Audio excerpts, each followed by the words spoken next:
Slovenská sporiteľňa sa snaží inšpirovať ľudí, aby im budúcnosť vlastnej krajiny nebola ľahostajná. Po kampani k výročiu 17. novembra si preto pripomenula ďalšiu udalosť, kedy vieru ľudí v lepšiu budúcnosť neuhasili ani vodné delá. Gama 2, Gama 4, kropiť a kropiť. Čakaj na ďalšie pokyny, príjem. Ten deň, v roku 1988, sa neskôr zapísal do dejín ako sviečková manifestácia. Tvrdý zásah zdokumentovali aj policajné vysielačky. Je nejaká žena v modrom, treba ju predviesť. Tú ženu v modrom treba predviesť, tu je Gama 1, príjem. Kto je však záhadná žena v modrom?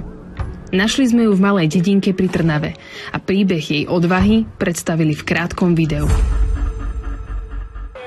Je marec 1988. Mladá žena si berie svoju modrú bundu. Zapaľuje na námestí sviečku. A nie je sama. Sviečkovú manifestáciu sa snažia uhasiť vodné delá. V šedom svete jej bundu vidia všetci, aj policajti.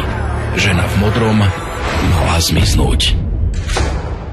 Som žena v modrom a tú bundu mám na sebe aj dnes, pretože vidím budúcnosť v krajších farbách. Budúcnosť je vaša, Slovenská sporiteľňa.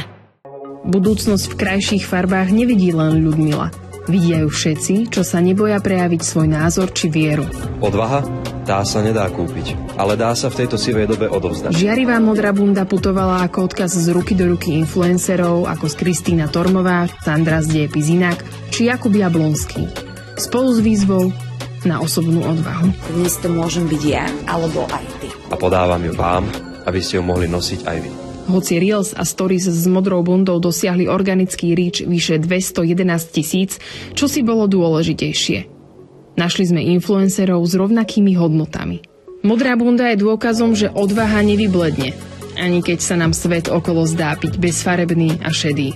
A tým Slovenská sporiteľňa opäť posilňuje vieru v lepšiu budúcnosť. Budúcnosť je vaša. Slovenská sporiteľňa.